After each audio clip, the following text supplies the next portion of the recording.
Good evening, everyone. Welcome. Thank you all for attending. There couldn't be a more important subject for a journalistic organisation to discuss. Threats to journalistic freedom, threats of intimidation and violence, and the impunity that many countries around the world afford to those who threaten journalists. We've got organisations and individuals with us this evening who are the absolute top organisations in terms of focusing on this issue around the world. I'll quickly introduce them. We'll have a round of quick questions, and then two of the organisations will report the findings of recent reports that they've produced. On my left, Elizabeth Witchell from the Committee to Protect Journalists. Her organisation's recently produced Getting Away with Murder, their contribution to World Press Freedom Day. On Elizabeth's left is Kim Sengupta from The Independent. The Independent's putting a particular focus on this issue at the moment, and we'll hear about the efforts The Independent's making on this. Next is Heather Blake. She's from Reporters Without Borders, and they've recently produced their annual report on press freedom. And Aidan Sullivan's joining us as well. He's a photographer and picture editor, but most importantly for today, he's part of the campaign A Day Without News, and we'll hear from Aidan in a few minutes. Let's just have one quick round of questions from everyone before we hear from the reports from the Committee for Protection of Journalists and Reporters Without Borders. The issue of journalistic impunity, the impunity of those who threaten journalists. Why should everyone here care about it, Heather? Because it affects all of us. The hallmark of democracies and society and freedom is within the freedom of speech, within the freedom of press. And when you have the press being violated and attacked, it is always a sign that there are other violations taking place. And it is very important that Western governments set the precedents and maintain press freedom and talk about it, and NGOs as well, and have discussions like this so that governments and countries, corrupt governments and countries with very high levels of impunity understand that it is a human right violation and that press freedom is a human right for everyone. Kim, why does it matter to you as a working journalist? Well, it's of immense importance, as many of us, all of you probably around this room know, that very, very often in oppressive societies, one of the most important ways of shedding light, of finding out what's going on is through the media, and very often it's not us who go there for a few months and then come back and tell war stories. It's about the local journalists who work with us, who don't come back with us, and many of whom, certainly people I'd worked with in various places, have been imprisoned, tortured, and in some places killed. And they had become journalists for the highest of motives, to dissemble, rather to hold to account dissembling regimes, to report the truth, I suppose. And it is, I think, essential that they be protected so that truth, without being melodramatic, can be protected as well. Elizabeth, how does the CPJ try and communicate the importance of this? Well, when you're talking about violent attacks against journalists, the majority of the victims are covering politics, they're covering local politics, they're covering corruption, they're covering crime, they're covering issues that are important not only to their communities, but often of global importance. So you lose both that individual messenger, and then there's, when these attacks take place with impunity, it creates a climate of fear that deters other reporters, and you start to see patterns of self-censorship. So the information flow is further cut off. Thank you. And Aidan, how do you think people can be made to care about this? I think, again, I agree.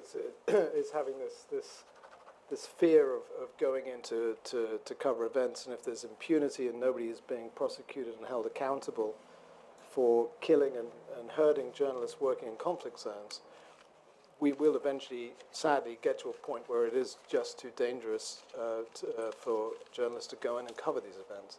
And, of course, that's something none of us want to see happen. So, we have to have accountability. We cannot have our colleagues and our friends going into these areas of conflict and risking everything and being harmed and targeted, and then nothing be done about it. It's unacceptable. Okay, well, thank you all for those starting contributions. Now we're going to get some real data, some real information about the problem, and after we've heard about the problem itself, we're going to talk about what can be done about it, what are all the campaigning organisations doing, and then crucially, how we can all help and support them. I'm going to start with Elizabeth and the CPJ's recent report. Thank you. Well, thank you to the Frontline Club for putting together an event on what it is becoming one of the most crucial issues for press freedom. I thought I might actually start by asking you to turn around, and I'll introduce the man in that photo. This is Salim Shahzad from Pakistan, and Salim vanished the night of May 29th, 2011. His body was found 2 days later in a canal, and according to his friends, there were signs of torture. A well-respected journalist, Salim, reported on links between Al-Qaeda and Pakistani Navy. Despite an official commission of inquiry, no one has been arrested for Salim's brutal murder. But unfortunately, his case is not unique. On average, more than 30 journalists are murdered every year, and the murderers go unpunished in nearly 9 out of 10 cases. These are overwhelmingly local journalists reporting local stories. Among the countries leading in journalist killings that evade justice are established democracies, where the rule of law should function, yet a culture of impunity prevails. The Philippines, Brazil, Mexico, and Russia, to name some of the top offenders. This absence of justice is, of course, as we discussed, a grave concern on a humanitarian level. In the words of one mother, whose 9-year quest for justice in her son's murder in Russia has left her with few answers and in fragile health, she said, "Over the years, I've been through all the circles of hell imaginable: pain, helplessness, terrible suffering." But it also has disturbing repercussions for the rest of society. Where there's impunity, we find there are usually repeated acts of violence. Then this cycle ultimately deters journalists from critical reporting and leaves citizens less informed about crucial issues. It limits the potential of media to secure public accountability. The reality is that combat crossfire-related casualties have long been a relatively small subset of all journalists killed, about 1 in 6 cases. Journalists reporting on corruption, organized crime, conflict, and politics are the most likely to be killed. Globally, the leading cause of death for journalists is targeted murder. And yet, these murders are met largely with indifference on the part of law enforcement and governments. And that is no coincidence. In about a third of the cases, according to CPJ's research, government links are suspected. Last week, to mark the 20th anniversary of World Press Freedom Day, CPJ released its 2013 Impunity Index, entitled Getting Away with Murder. And it's an annual ranking of countries where journalists are murdered regularly and their killers go free. Copies of the index are available here or online. So here are some of our main findings. For the first time, Nigeria is on the index, joining Somalia, the only other African nation listed, where 12 journalists have been murdered in 2012 alone. Yet even with this fact, impunity and the protection of journalists barely factored into yesterday's Intergovernmental Conference on Somalia hosted in the UK. Deteriorating security accompanied by a lack of justice has also been seen in Pakistan, where authorities failed to prosecute a single suspect in 23 journalist murders over the past decade. Brazil re-entered the index last year as a spate of new killings struck the press, particularly provincial bloggers. The government has said the right things and has even taken measures to include journalists in a protective mechanism. Yet Brazil has 9 unsolved cases and no new convictions since 2010. A decade after the US-led invasion, Iraq remains the worst nation on CPJ's index, with more than 90 unresolved murders. CPJ found that journalists' murders slowed there, as well as in Sri Lanka, Mexico, and Afghanistan. Still, there are few successful prosecutions in any of these countries. So that gives an overview of where, but there are other factors to look at, including why these journalists are targeted. This year, CPJ found that political reporting and corruption were the most dangerous beats, and the vast majority of these are local reporters.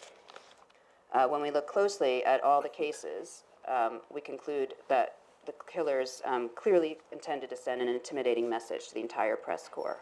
In almost half of the cases globally, journalists were abducted or tortured before being killed. We also found in Pakistan and the Philippines, at least 9 witnesses and people connected to investigations in journalist murders have been killed or died in suspicious circumstances in the last decade. one witness to the Impatuan massacre in the Philippines, in which 32 journalists and media workers were murdered, was found dismembered and mutilated. 10 of 12 countries on this list have appeared on the index every year since it was launched in 2008. This highlights the challenge of reversing entrenched impunity. Since undertaking our global campaign against impunity in 2007, CPJ has undertaken high-level advocacy efforts targeting countries where the problem is particularly acute. We seek to obtain top-level commitments to investigate journalist murders, provide adequate protection from law enforcement, and prosecute not only the assassins but the masterminds. Have we made progress? Well, yes and no.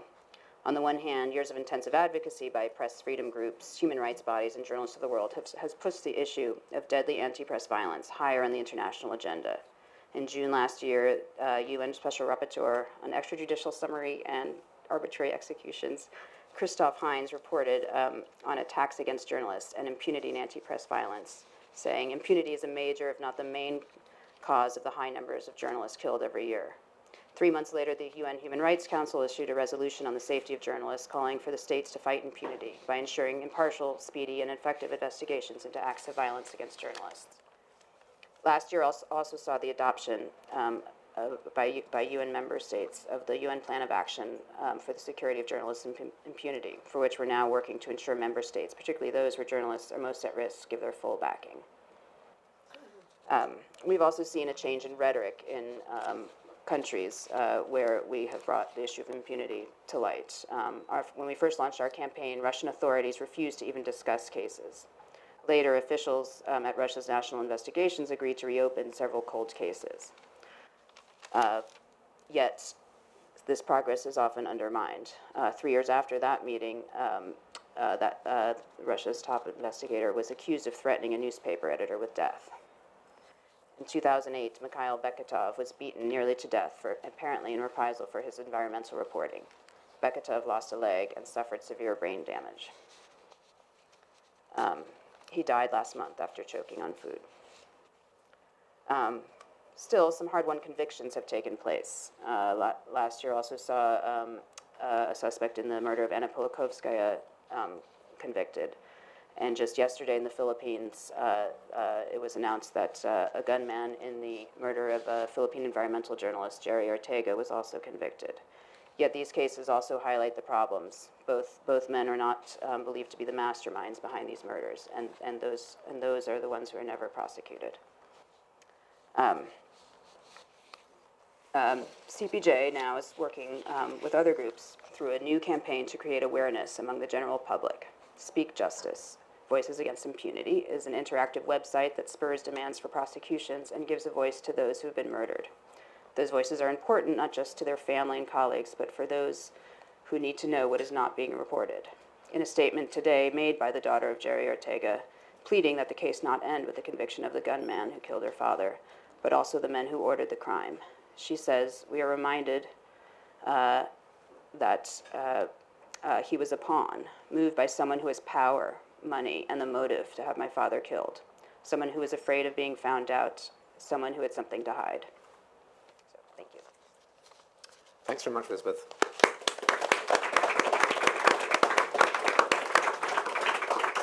I'm sure there's some extraordinary statistics and some really telling individual cases in that. Let's hear from Heather Blake now from Reporters Without Borders about the equivalent report you've produced recently. Thank you very much, Peter, and I want to thank the Frontline Club for inviting RSF and all of us to be able to speak to an audience full of journalists and experts, but an audience that is very much interested in hearing about impunity taking place against journalists. I will say I'm really glad that Elizabeth mentioned Salim Shahzad and that he's on your campaign. The UK office knew Salim quite well. He helped us in the most extraordinary way with one of our cases when a UK journalist was abducted by the Taliban. And he was a very, very devoted journalist, a very kind person. And he came to the UK and met with the UK office 2 months before he was tortured to death. And I remember when our office got that telephone call from a professor at a UK university who was working quite closely with him, saying that he had disappeared and no one had heard from him. And as the hours went on, we had an awful feeling that he had been arrested, detained, or abducted, and then it came out that he was found in a ditch and had been tortured to death. So RSF stresses the invaluable role that journalists play in democratic societies, new and old. And I'm going to focus on our findings within the digital media era. So on Friday, the 3rd of May, the world celebrated the 20th anniversary of World Press Freedom Day. The significance of this day pays tribute to the many journalists who put their lives on the line to inform the public on the political, social, and socio-economic state of play in a country, whether it be internationally or locally. Reporters Without Borders research found that the level of violence against media workers was unprecedented, with a record-breaking number of journalists killed in 2012. And this is comparing our research and record-keeping that goes back to 2002. In 2012, 90 traditional journalists were killed, 6 media assistants were killed, and 48 netizens, and a netizen is a citizen journalist online, so 48 netizens and citizen journalists were killed. The last time the numbers were so high was in 2007, with 87 journalists killed and 22 media assistants killed. And at that time, there were 0 netizens and citizen journalists killed. So 47 of those deaths were in Iraq in 2007. Second highest was in 2006 with a total of 42. Once again, 41 of those deaths in 2006 were in Iraq. So 2006 and 2007, this was the height of the Iraq War. And our researchers found that it was during this period that the systematic targeting of journalists came to proliferation. Our researchers also found that when there are grave media violations taking place in a country, it is a significant sign that there are other problems and violations either already taking place or on the rise. For one example is Bangladesh. The Press Freedom Index, our map is up on the screen, for 2011 and 12, ranked Bangladesh at 129 out of 179 countries. Comparing that to 2010, it ranked at 126, and comparing that to 2009, it ranked at 121. So it's gotten worse. The protests that have taken place recently is one example of a country, Bangladesh, that has very steadily, since 2011, has been having growing press freedom problems, where journalists and bloggers are being targeted, interrogated and detained and fined, and very sadly, one was killed for writing opinions that were considered blasphemous. So to compare the year 2012 to the year 2007, the second highest year, the record-breaking number of journalists killed in 2012 reflect the heightened tensions in the Middle East, North Africa, and African continent. The highest number found are in Syria with 18, Somalia 18, Pakistan 10, and unlike in 2007, just to bring Iraq back, Iraq only had 4 journalists killed. Impunity, however, is not just reflected in the execution of journalists. RSF's Press Freedom Barometer for 2013 to date shows that 174 journalists are imprisoned. 162 netizens are imprisoned. One of the stark changes in what RSF UK is calling the changing character of reporting is the proliferation of citizen and netizen journalism.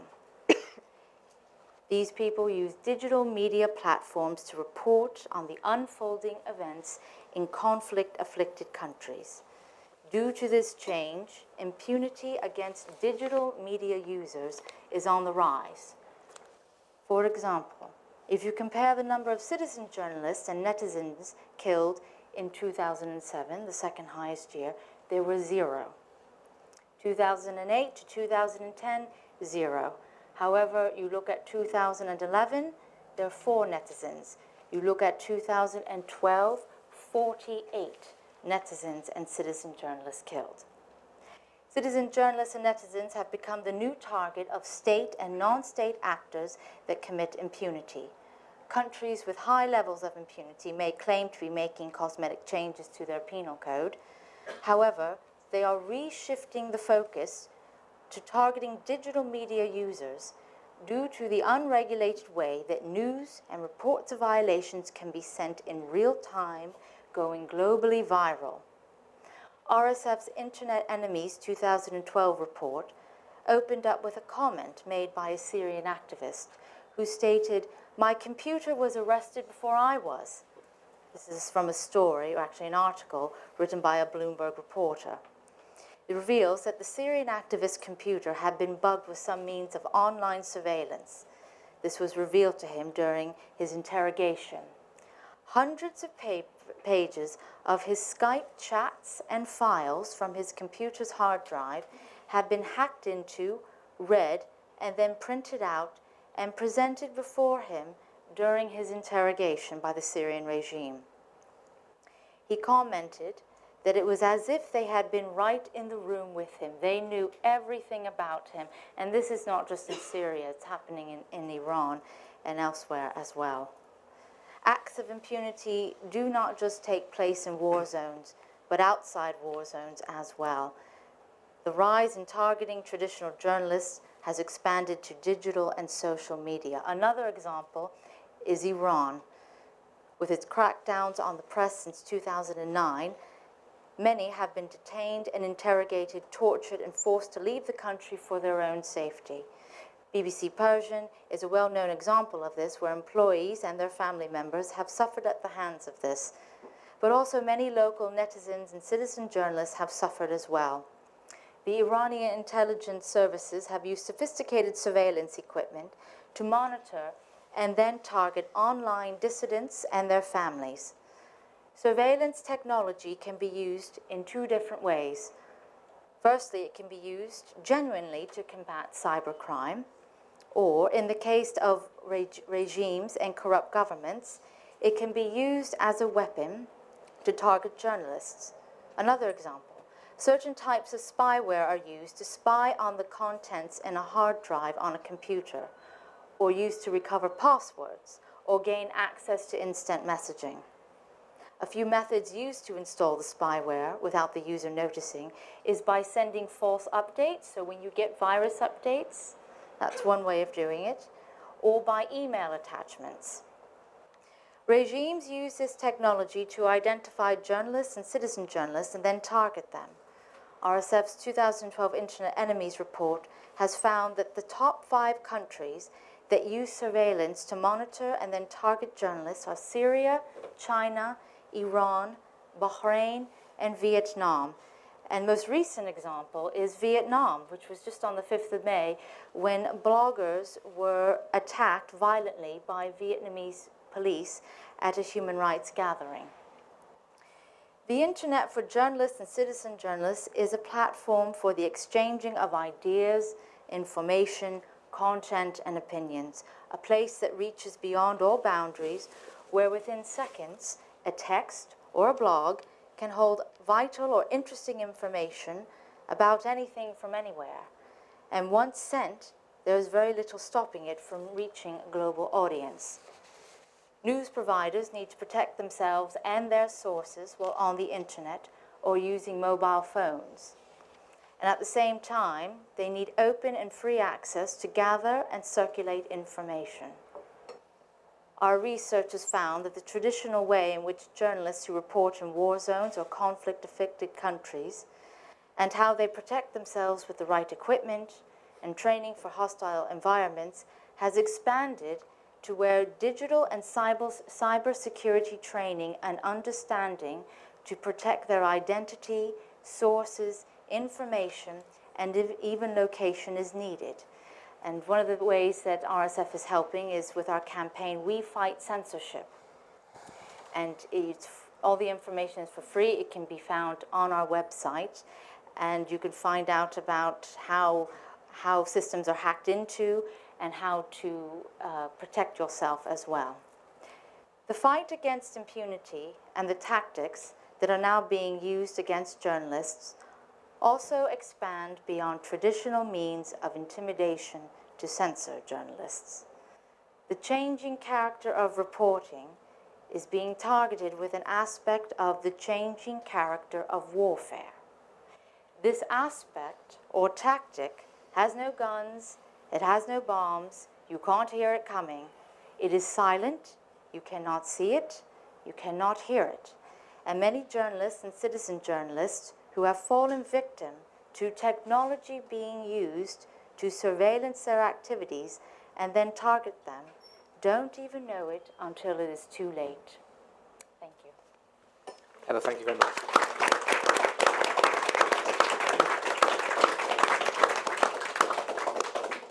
And that digital threat is all too real. I was hearing about a hacking attack that's been on the BBC only in the last few hours. So that's happening. It's happening all the time. So we've heard from the two main organisations that most focus on this fantastic, detailed information, but they're being supported by some really creative and imaginative efforts. I'm going to hear first from Aidan and then from Kim. Aidan. Thank you all for being here. It's very important to have all of these messages put out to you guys, and hopefully what you hear tonight you will also send out, tweet, put it on Facebook.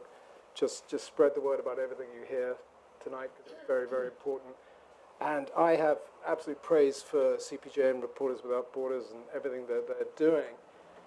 And I guess the reason I'm sitting up here tonight after 35 years in this business is because I've just lost too many friends. And I've lost too many friends in the last 3 years. And when Tim and Chris died, who were both friends, we were devastated. And I think the whole community was shaken.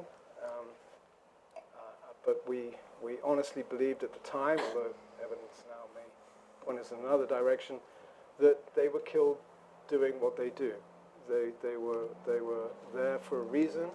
They dedicate their lives, despite the dangers, to go and report.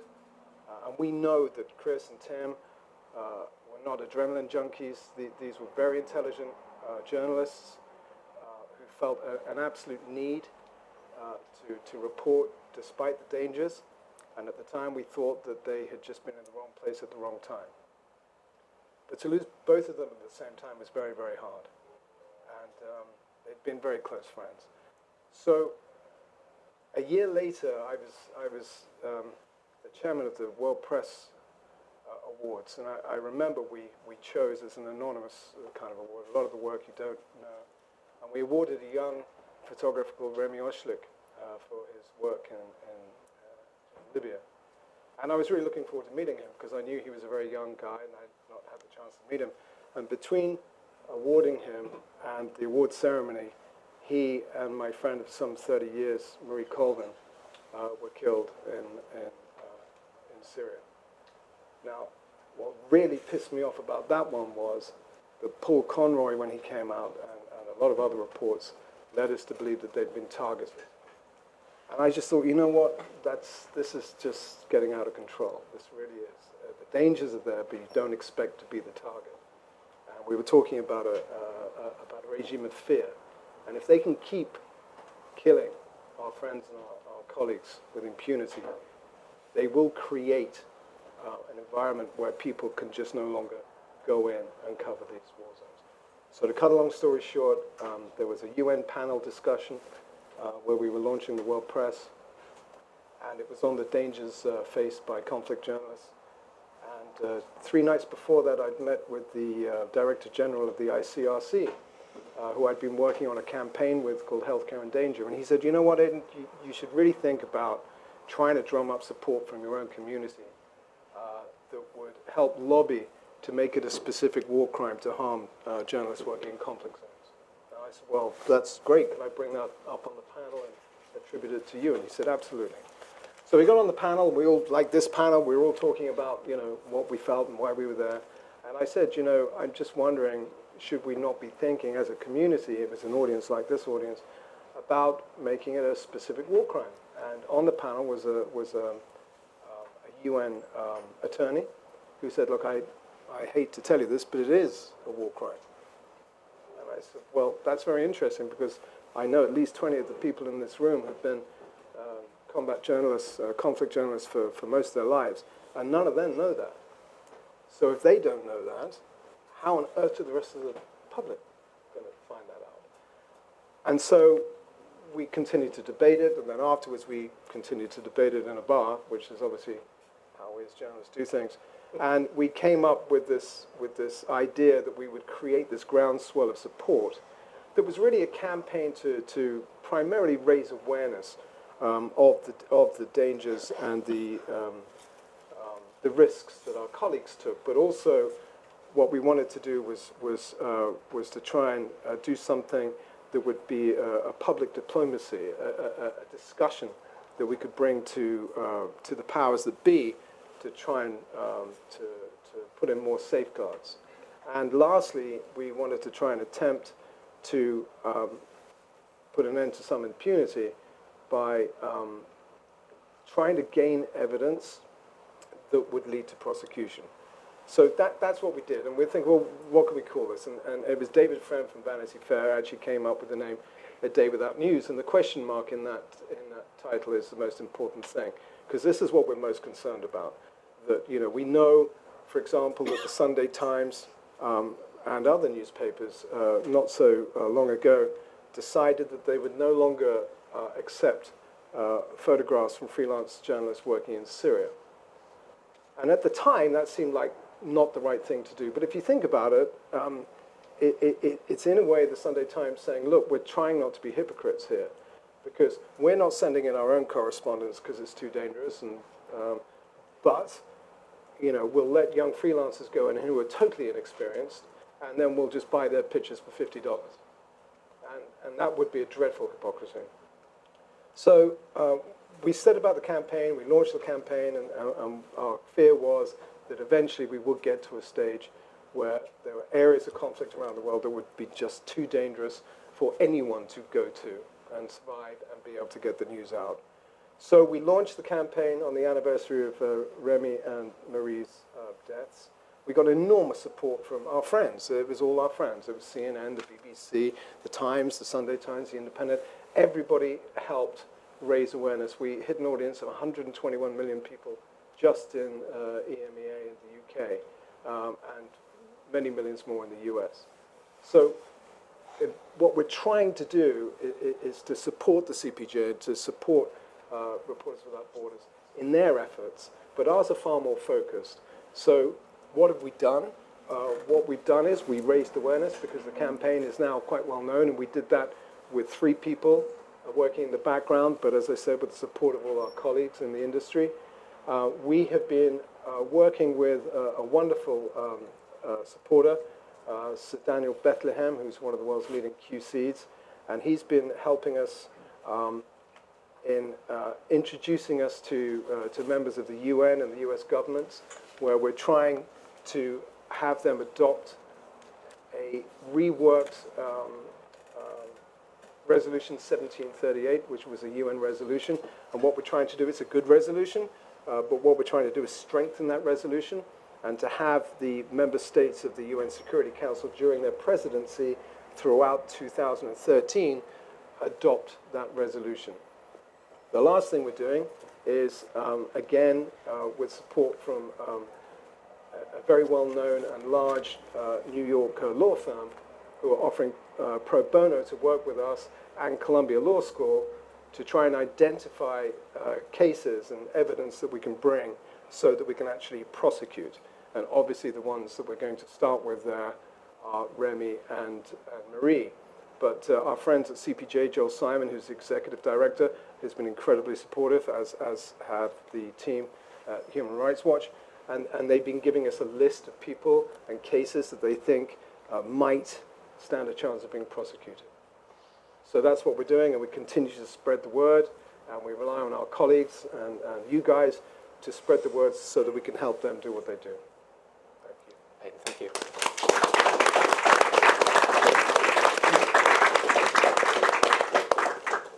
Kim, how's it impacted on you, and what's the Independent doing about highlighting this issue?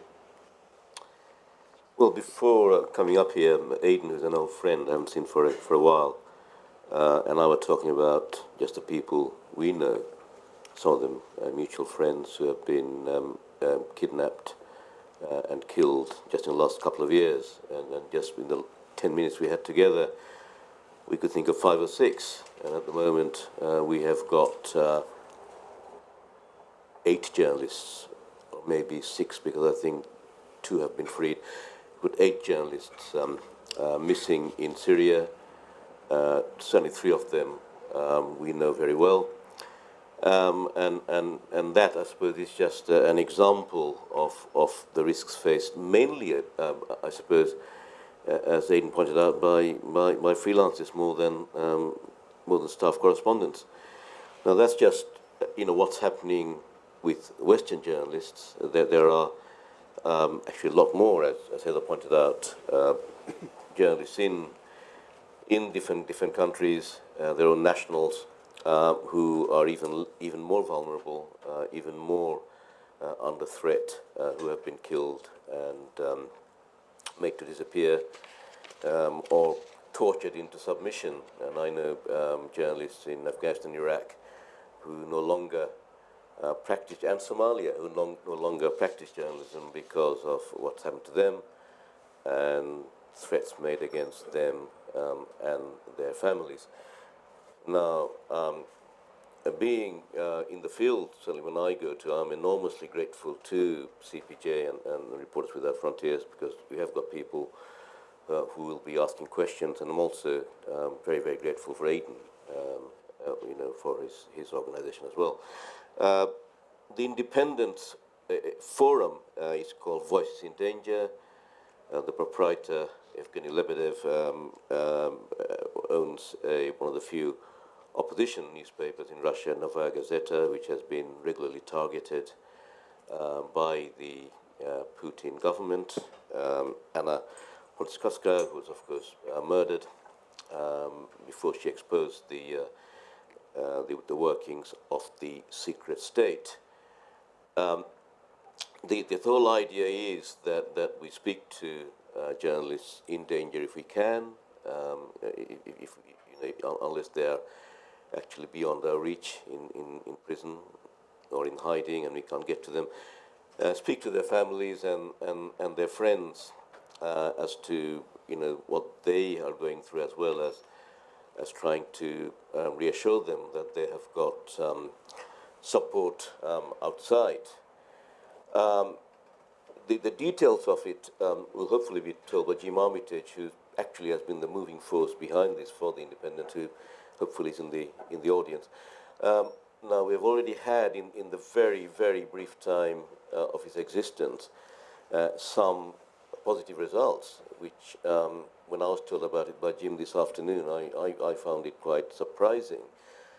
But also encouraging, because it does show that something can be done in the early stages in the cases that we're talking about, but something can be done with publicity.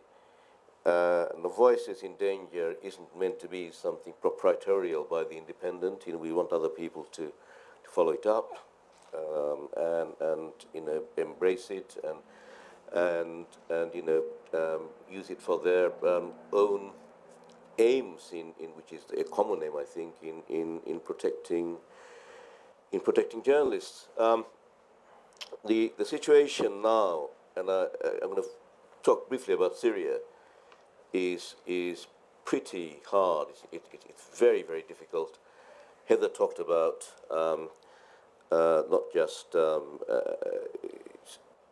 state, which is practicing impunity. And of the journalists missing in Syria at the moment, for example, we are not sure, certainly on 4 of the cases, whether they're being held by the Assad regime or by the jihadists. I don't get along with lots of other journalists, don't get a visa from the regime, so I've been in there 6 times now, 5 times, each time with rebel groups. And each time it's become more and more difficult. whether the regime is targeting journalists, I don't know. I was in Syria when Marie, who was a very, very close friend, was killed, and Reme and Paul was so badly injured. And Xavier Espinosa, a very brave Spanish journalist, was also there as well. But they certainly, even if they're not targeting us deliberately, you are dealing with a regime who really does not care, whether journalists are killed. They simply aren't bothered, it seems to me, about bad publicity they should normally bring. It's certainly probably the worst, certainly in my own limited personal experience, the worst place I've covered since Iraq, just after the liberation. Now, there lies a very practical problem, which is that if this continues, then there is a danger that we will not be going in there, which, without being too pretentious, would basically mean that we simply would not know what's going on in there. You can't depend on the propaganda of the regime, and as we know more and more, we can't depend on the propaganda of the rebel groups as well, who are entirely split now and have got some very unsavory elements. So, so it is essential that journalists do go back to places like Syria, and it's essential, it seems to me, that we have structures in place to support those who go back, support also the indigenous journalists, and when things go wrong, then questions are asked. Now there is, it seems to me, I don't know if it's legal evidence, but there's enough information to suggest that when Marie and Remy were killed and Paul and others got injured, that they knew they were hitting the information center in Homs. I wasn't there, I was in Aleppo, but certainly the guys there were convinced that Homs information center was a target of the regime and the Shabia.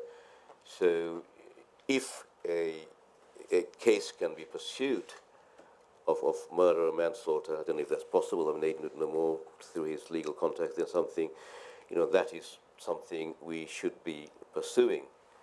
But again, on a more general basis, just going back to a forum, which is what was in danger, and hopefully there'll be others as well, all it is to find out which journalists are under threat, to help them if we can, and at least to hold to account people who are persecuting them. Thank you.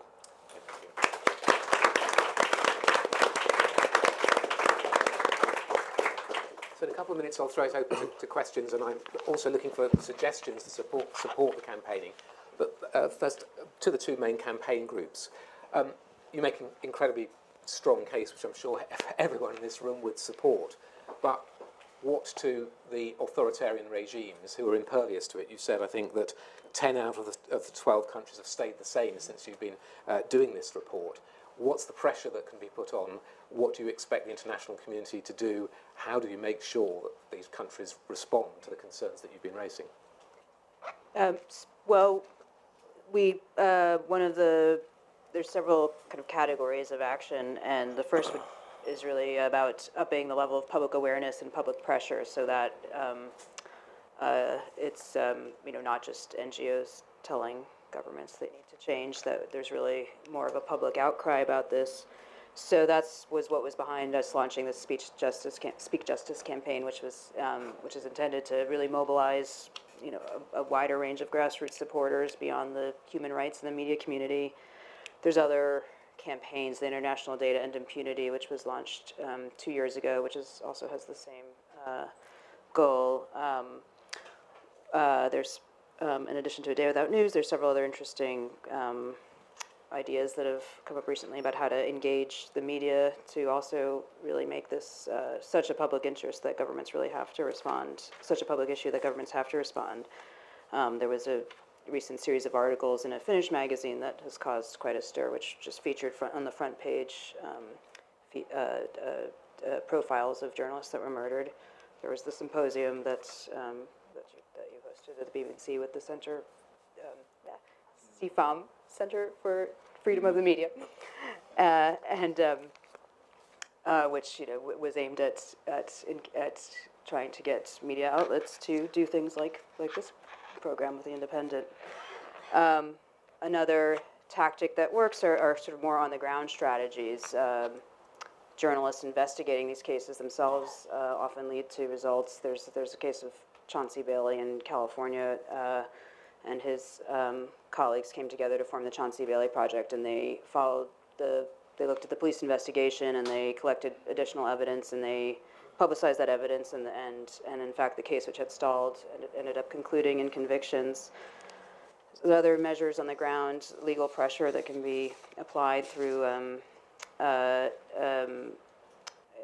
just by advising and working with families who are both vulnerable but also don't, can take steps to keep an investigation moving forward.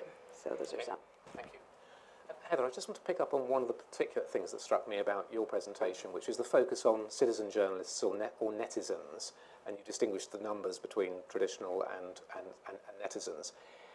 Is there possibly a danger that by extending that definition of who Reporters Without Borders is concerned about, that these authoritarian regimes might say, well, hang on, you're talking about people who we would see as activists rather than people who are professional journalists, and I'm just interested in that broadening of the category that you're talking about of people that you want to protect.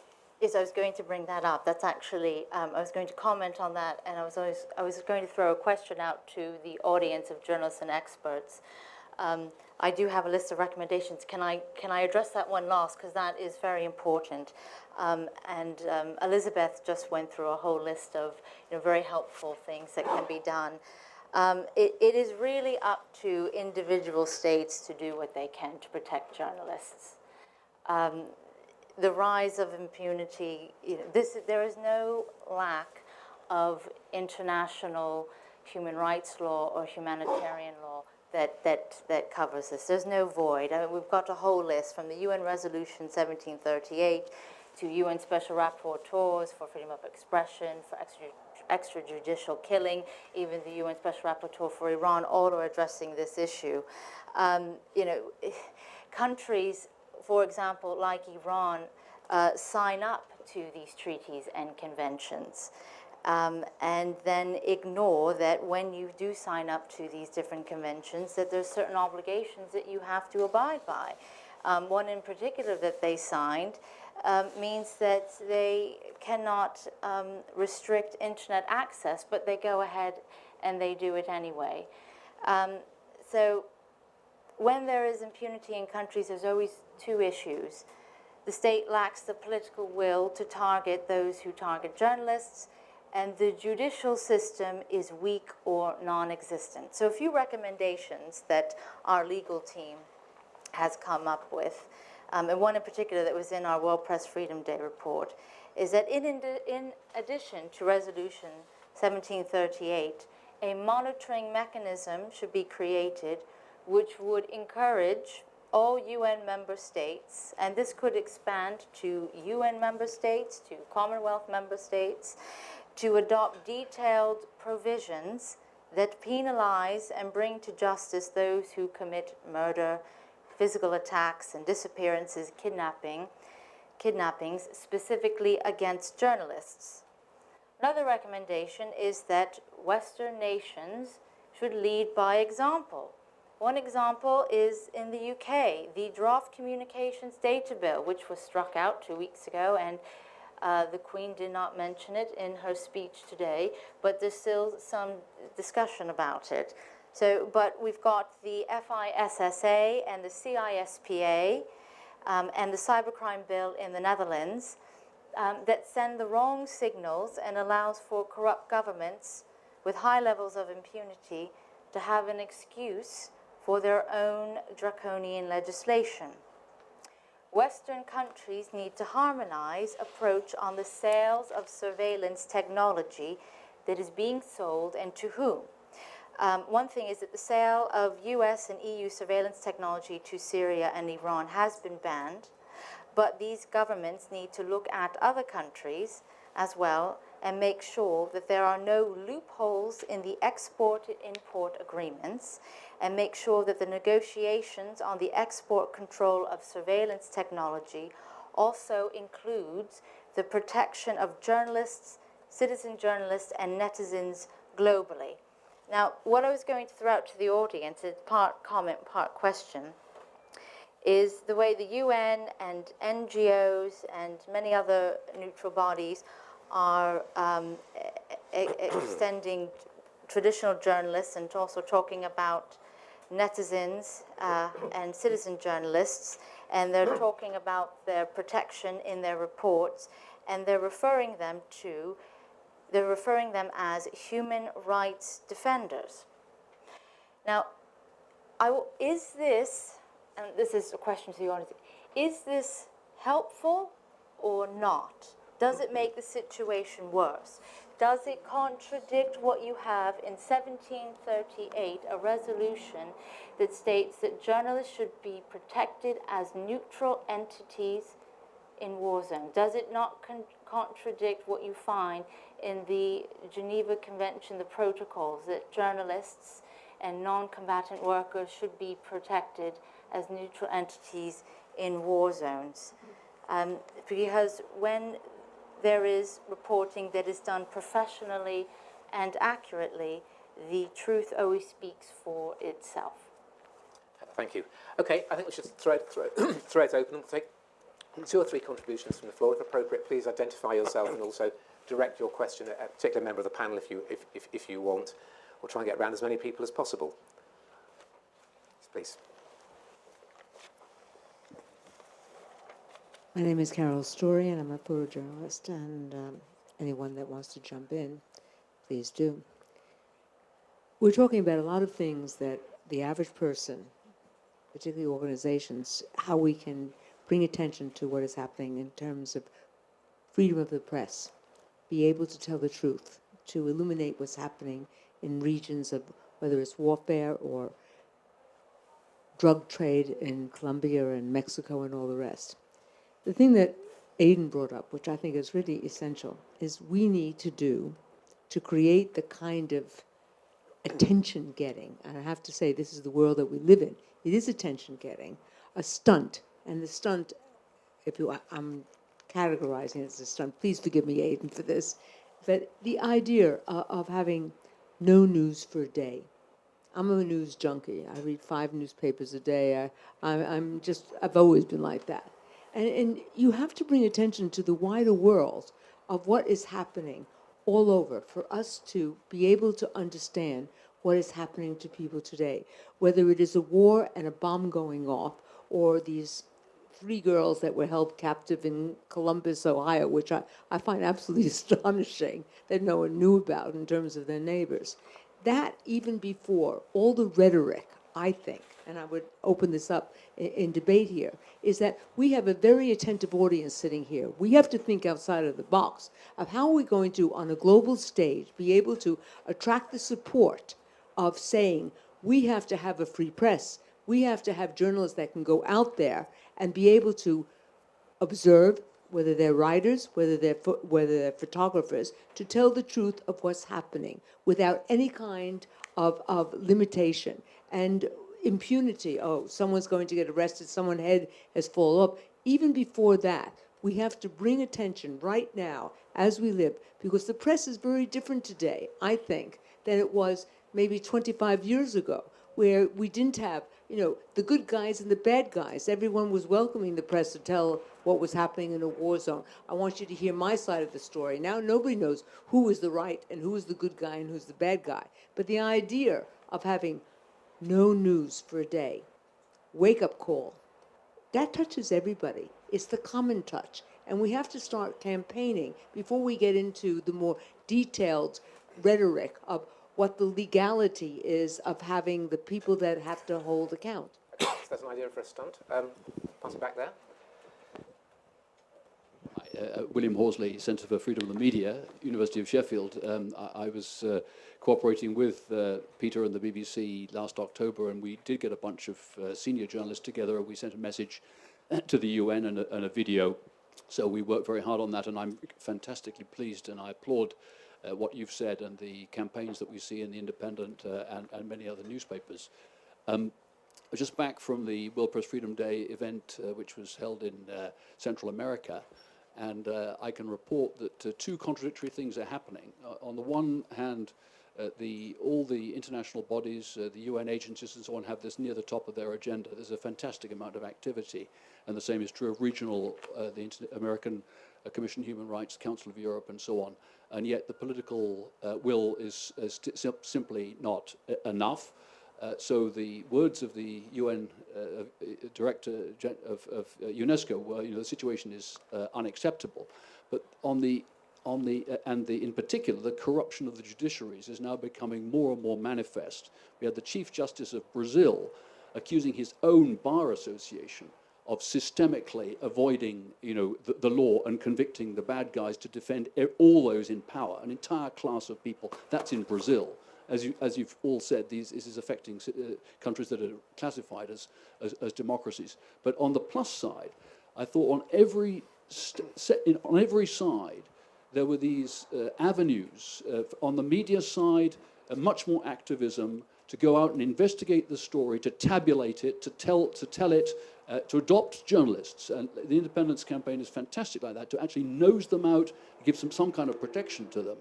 But also member states, the question of an export, in the same way as arms exports are controlled, to have the same kind of thing on surveillance equipment, and above all, to work on member states. For example, the UK is going to be on the Human Rights Council again. It'll be re-elected next year. Now, they've got a couple of priorities, and in the past they've backed the UN Action Plan, they've backed the Human Rights Council resolution.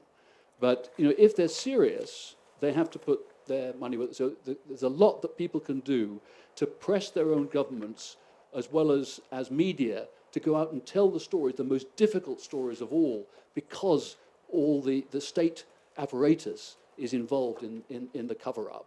We heard that from Russia, from Mexico, from Africa, from everywhere when we had our meeting. And it's great to see this wider campaign moving forward. And there are lots of ways of making it happen. Thank you, William. Kim mentioned that Jim Armitage, is Jim here? Yes. And there were maybe some encouraging initial signs, at least, from the campaign that the Independents launched. Just tell us about that, maybe. Yeah, I don't want to overplay those too much. It's very, very early stages. It's just that revisiting, going back to a couple of the journalists that we've spoken to, even the fact that one of them hasn't been published yet, he's saying that it's helping his cause in trying to get the Interior Minister to look at his case. He's been harassed massively in Tanzania. So the point I was trying to get across when I was talking to Kim earlier was just by publishing these stories, we're helping. Even if 1 million people read it, great. If 50 people read it, that's fantastic. But because of the internet now, just the fact that the governments who are doing this oppression are aware that if they tap in the name of their country and the word journalist or journalism, then these case studies come up. And I think that's going to be potentially hugely powerful. I was just talking to some of our tech guys at work. The campaign that we've got, every case study gets tweeted, and that's we've got about 450,000 followers on Twitter. We're getting a lot of feedback internationally, which is all great, but we're still only talking about the tens, maybe the hundreds of thousands. So it's really, really important that everyone in this room goes back. And as you were saying earlier, Kim tweets about it, blogs about it, Facebook, all of this stuff, just to spread it around, because we want to get as many people just reading and spreading the word on these case studies as possible. Another point that I'd like to make was that I've done a lot of the interviews so far myself, and I'm not one of these heroes like Kim and these war correspondents. I'm just a humble journalist who... the most dangerous thing I do is riding around London on my Boris bike, going from one press conference or interview to another. But a lot of the sort of stories, I'm a columnist, I write a column in the Standard in the Indie, and generally I think of them as being fairly humdrum things. And, you know, you're talking about corruption, public procurement scandals, that kind of stuff. And some of the journalists that I've been speaking to, that's all they've been doing. Yet they end up, their families getting harassed, themselves getting slammed into jail. A columnist I was speaking to in Chad, well, I couldn't actually speak to him because he was in jail. I spoke to his lawyer, was just walking down the street with his family, and he gets bundled into a car by plainclothes security guards and disappears for 3 days into a cell. And this is just for a story on corruption that he'd done in his on a blog. This is the kind of activity that normal journalists do, not hero journalists on the front line necessarily. Yet obviously they're all heroes because of the way they get treated. I just wanted to make that point that, you know, it's just normal hacks like me who are getting banged up in these places. That's it. Jim, thank you very much. So let's talk first of all about publicity and pressure through that. Aidan, do you want to maybe pick up on Carol's point about how do we create a sense of real engagement and maybe a stunt or an event or something like that? It would really put a great focus on this. Well, you know, absolutely, we've never been so empowered. I mean, we just have this enormous audience at our fingertips, and you know, social media is incredibly powerful. You said you had 450,000 followers on Twitter, and they're all retweeting. So, I mean, but I think that's the point, that, you know, if you can push that out, I mean, as I say, A Day Without News on its launch had a 121 million audience, and we regularly, you know, have hundreds of thousands of people, you know, retweeting and so on. And that gives us the power we need, because that also goes across a lot of borders, not all borders, but a lot of borders. So we were on a call yesterday, I say we, one of my team at the back there, Patrick Llewellyn, with the museum in DC, who'd seen something we tweeted, and they said, well, can we get on a call so we can all help? And I think this is it. We just keep driving awareness of this until a younger audience as well resonates with it and wants to get involved. And that's what we do. To Carol's point, a stunt and a publicity personally, I think that can always backfire. And when we debated about what if we try to create a day without news, go and try and tell AP they've got to stop sending pictures for a day, which I did, by the way, and it didn't go very well. But, you know, and Jim Nagtway's point was, well, it's our job as journalists to record the news, not to stop recording the news. So everyone had a point of view, which is why, in the end, the most simple thing was to put a question mark on the end of it. And so just imagine if there were to become this apocalyptic kind of, you know, day without news. So I think the tools we have now are extraordinary. Social media is so far-reaching, and if you get the right approach and you hit the right audience, and it gets pushed out there, I think that's tool enough. I think that's very powerful.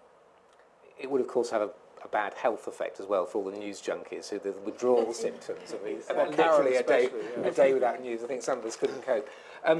On the more kind of legal and diplomatic area, which William was talking about, and he mentioned the UK government's role in the Human Rights Council, London's a great centre for journalism and freedom of speech.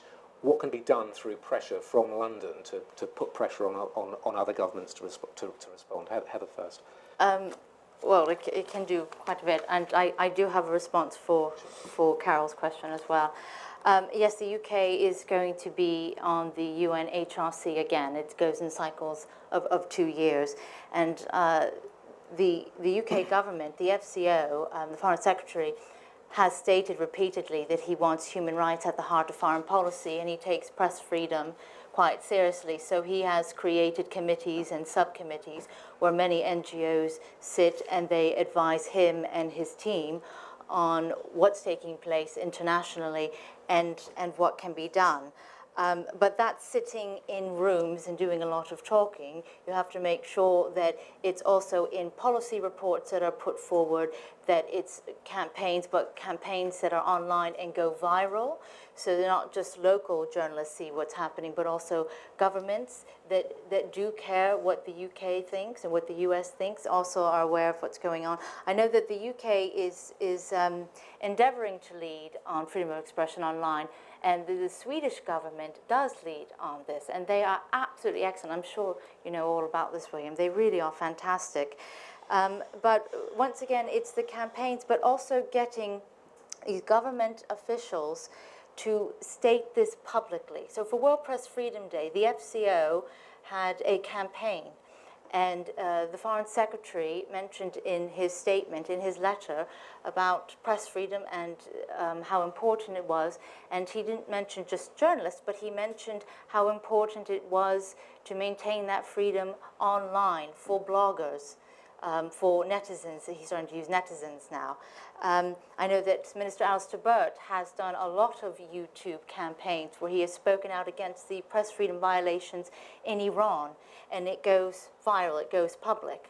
So that's one way of doing it. And then, of course, there's always the representations and discussions that happen behind the scenes. And it's, once again, the pressure groups, the newspapers sending letters, open letters, maybe private letters, encouraging these government officials to raise these cases and overall issues with the government officials with whom they're meeting that are from these countries where are high levels of impunity. Carol, agreeing with Aidan, social media and digital media platforms are very powerful, and it reaches everywhere if you can get to it safely. I'm thinking locally right now, thinking outside the box. That's very interesting, because I remember a digital expert told the UK office one time, gave us a lecture all about what we call, you've got to OODA loop it. You have to observe, orient, decide, and act. And he told us all about Boyd's loop, which if you can't be faster than your opponent, you give them weird and provocative. And we use that with a campaign that we were working on to help a whole Syrian network of journalists who had never heard of Boyd's loop. And so when we told them about it, they loved it. They were, this is great. And they used it. We are talking about state and non-state actors that do not care. It doesn't matter what we say, what we think. They don't care. They don't care about the journalists or the people, and that's why these violations are taking place. So you have to think about how can NGOs, journalists, international campaigns really get to them. You have to think about, do the non-state actors want legitimacy, like the FARC at the moment with the peace negotiations that are going on, or is still going on. Kidnapping in Colombia has decreased because of that. Do the state actors, like Bahrain, want to maintain good business trade? And if so, they have to respect journalists and digital media people as well. And if they're using surveillance technology to target them and commit impunity, then it gets cut off. You start doing that, you start talking about business and trade and taking it away, and start squeezing them that way, and you will see a huge difference. Yeah, that's it. Okay. Let's go around for 2 or 3 more contributions, yes, please.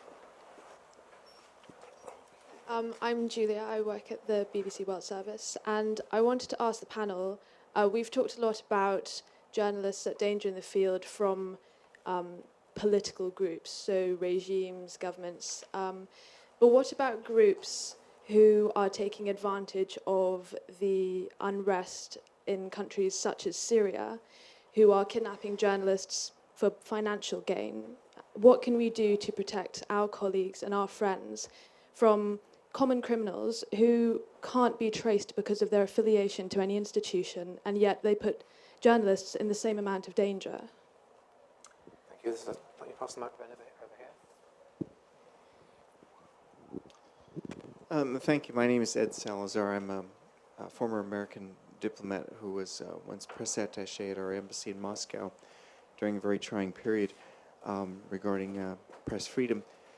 I wanted to throw out an idea that we used selectively in Moscow to help increase public awareness about the risks that journalists take in an environment like Russia.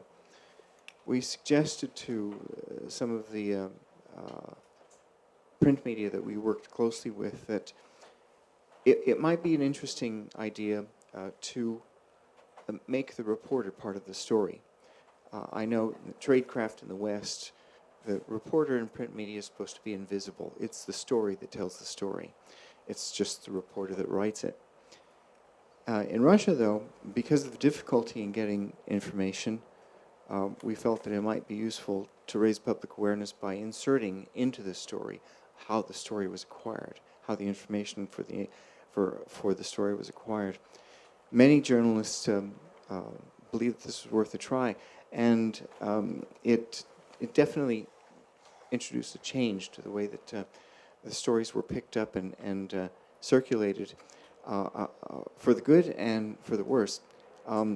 The security authorities, of course, once reading the story of how the information was acquired, came down even harder on the journalists. But the positive thing is that public awareness about journalists dramatically increased in a very, very short time.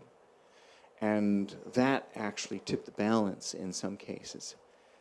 So that was one suggestion. Thank you. Thank you very much. Okay, let's take those through. Elizabeth, if we can come to you. I mean, it's hard enough to act on governments, but what about non-state actors or the straightforward criminals? Anything can be done about that? I think in that kind of scenario, our organization would be more focused on journalist security. We have a handbook, and there's many other groups that can give very strong guidance on preventative measures. Obviously in a kidnapping, and certainly a non-journalistic motivated kidnapping, it's advocacy is probably not the answer. It's not always, sometimes, but not always, publicity is what you want. Our general view about just the sort of non-state state actor question is, it's still the obligation of the state to prosecute and ensure the safety of its citizens and its journalists. So, we still believe that you have situations like Mexico where you often hear the state's responses are, this is a situation that's out of our control, and yet, they still can be pressed to do more. And one approach we took there was to press for legislation that's allowed federal authorities to take over the investigation of journalists in local areas where other groups, in this case criminal groups, had really wielded the power in that region. So, that doesn't directly apply to the case of kidnappings, but that's one kind of way that we've worked to address this question of non-governmental powers. And Kim, on the second point about putting the journalist at the centre of the story, is that going to help to protect journalists, or what's your view on that? I think, as Ed, I think, as you said, it goes both ways. You sort of answered your own question, really. In many sense, yes, it may provide the journalist with a certain amount of protection, but really you depend entirely on where you are. Certainly the journalists we use in difficult places, I use a guy in Kandahar quite a lot. We use a byline, but it's a false name. He simply would not survive if he was found out he was working for a Western organization, even a newspaper. That's an interesting point, but I think you've just got to be very, very careful on how you apply it. Can I just very quickly answer just address the other question? It's a very important point. But the problem is, you see, more and more, it's not easy to divide what's criminal, what's political. Now, a gang may kidnap you just for ransom, and we know, although they denied that certain newspaper groups have paid out money to, and not newspaper groups, broadcast groups as well, money to get the journalists out. But just because you have been taken, first of all, by a criminal gang, does not mean you will stay with them. Purely for profit reasons, they may well tell you on to, just take an example, Al Qaeda. So both sides, criminal and political win. And the other big problem is, you see, I mean, I don't want to harp on too much about Syria. In Syria, the guys who are smuggling or smuggled in the drugs and the tobacco are not smuggling the guns. The guys who used to smuggle us, into Syria, from Turkey, were smugglers because they knew the routes. So they know exactly where we're going. So if they want to sell journalists out, then they can do. Okay, can take one last round of questions, I think. So if you've got a comment or question that you want to make, do make sure that you... No one's picked up on Heather's question about whether this broadening of the definition of those who might come under this protection in relation to impunity to include netizens is something which a group of journalists here agree with or not. So that may be something that people want to address. But first of all, Rita. Hello, I'm Rita Payne, President of the Commonwealth Journalists Association. I'd be interested in knowing whether the panel have received complaints that we receive from time to time, that actually it's not just a matter of oppressive state against journalists, but it's groups, communities, and religious extremists to a great extent. So we've had complaints that, in example, Pakistan, Maldives, or Sri Lanka, there could be ethnic groups, there would be religious groups, which are spreading messages of hate, and will then complain about losing their freedom of speech if action is taken against them. And I find that's not very simple to deal with or respond to. Thank you. Someone behind you. Thank you. I'm Nicole from the British Institute of International and Comparative Law. I'm an international lawyer, and I apologise for bringing law into this discussion. But I think when we talk about impunity, the law is never that far away. And I'd like to address Heather's question about the use of the term human rights defenders and the loss of perceived neutrality of journalists in particular, but also netizens and citizen journalists. I think the term is a perfect description of why this group of people is so important. And I think the conflicts in the last few years, including Syria, highlight that this is in fact the role that these people fulfill, where the international media were pretty much excluded for a large part of the time. In terms of the law, I think the rules of international humanitarian law protect those persons, civilians, who take no part in hostilities. And the law is it's unequivocal on this point. Defending human rights in a peaceful way over the internet and using words is not a participation in hostilities. There is no right of parties to a conflict to target these people because of their human rights role. And I think if we're talking about impunity and we're talking about political will, but in terms of the law, they are neutral. Okay, and over here. Good afternoon. Hi, my name's James Brody. I'm a student.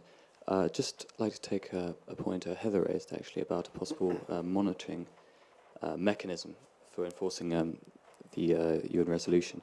Would this monitoring mechanism constitute enforcement? And if so, would this not push states who have signed up to these agreements to go outside of the legal framework? Thank you.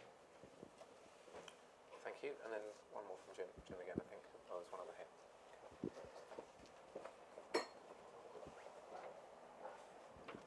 here. Yeah, this issue of netizens was something that troubled me because in the campaign that we were doing, we didn't want to be promoting the causes so much of political opponents who weren't necessarily independent journalists. And one of the case studies that we've done is a amazing woman called Dina Meza from Honduras.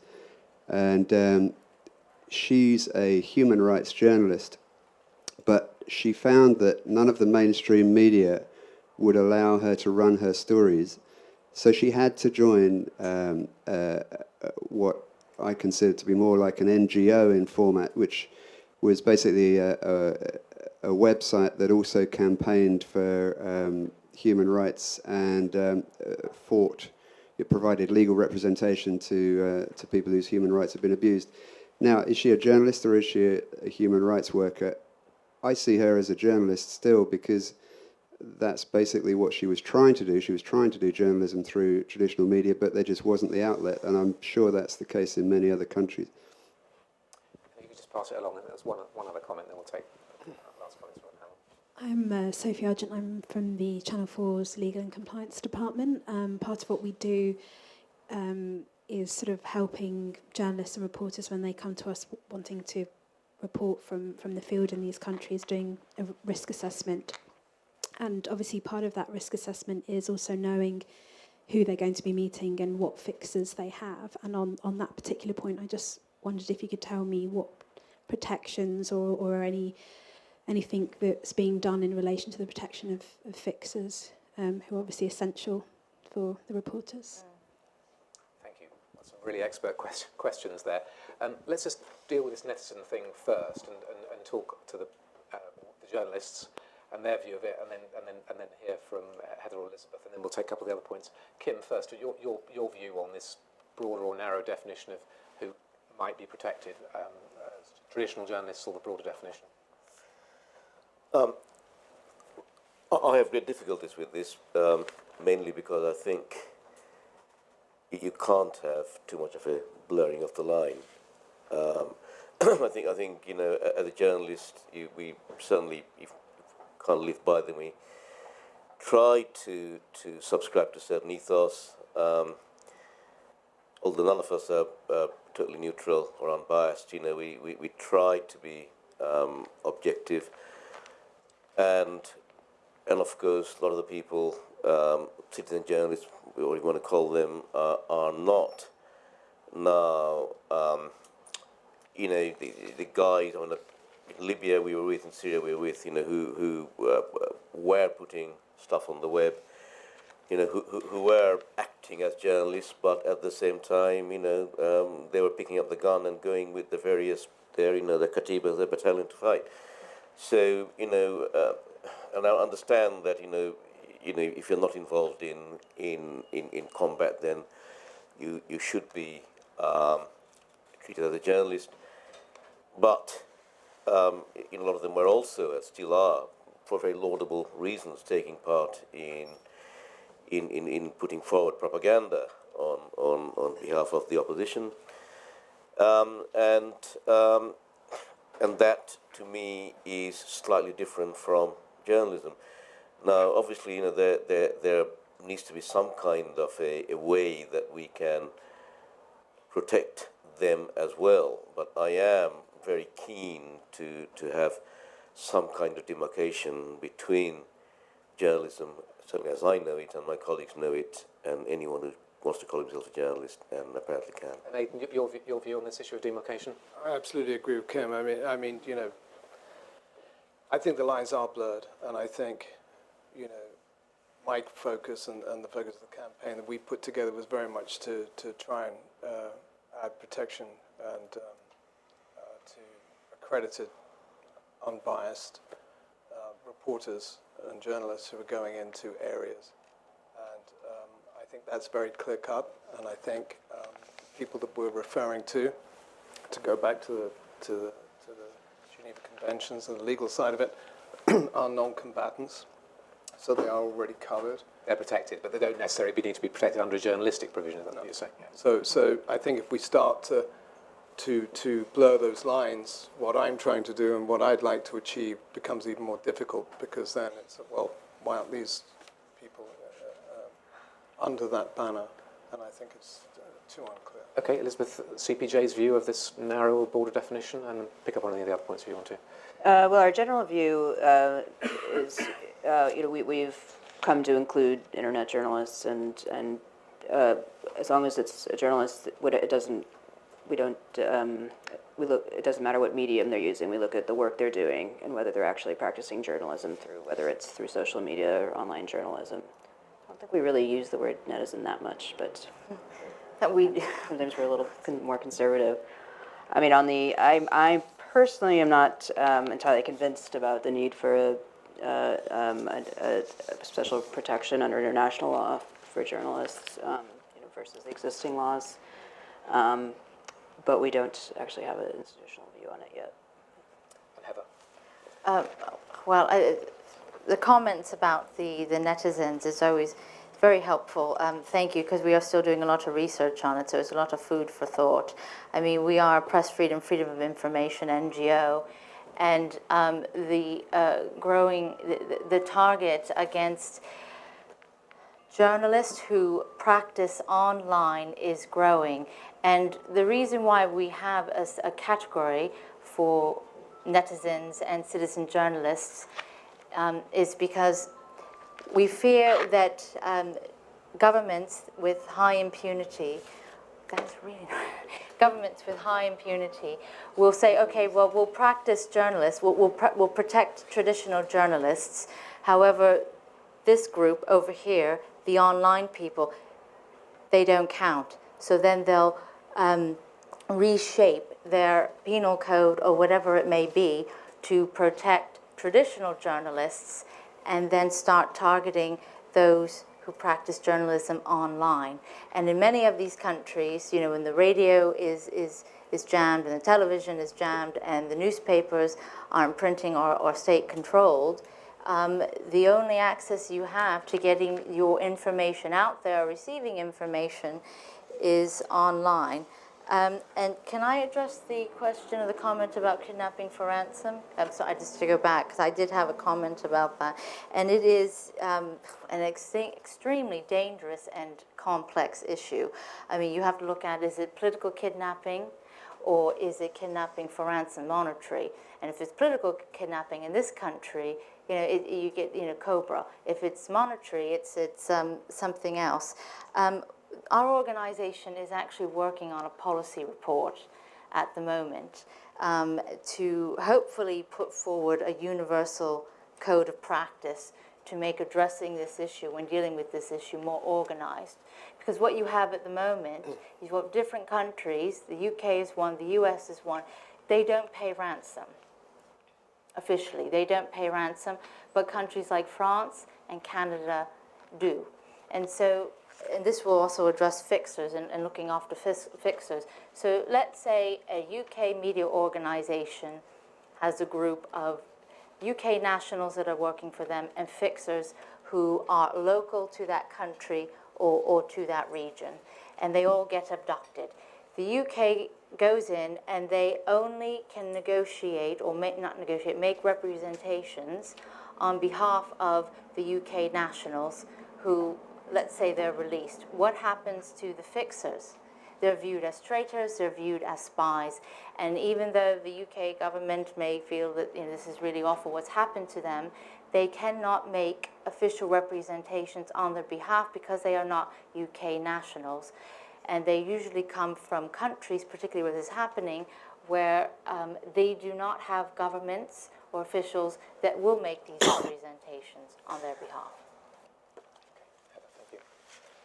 Thank you. We're out of time, so I won't ask for a last round of comments from the panel. But as Aidan indicated earlier, some of the best business around this is done in the bar afterwards, so I hope that can continue. I'm struck by the face of Salim there, looking at us, and the personal recollections that we heard from a number of people on the panel.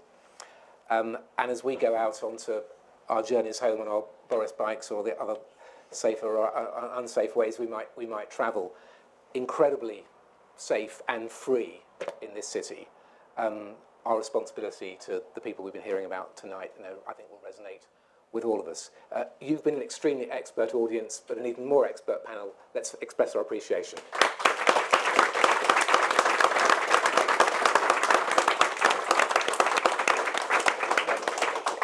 Thank you very much, everyone.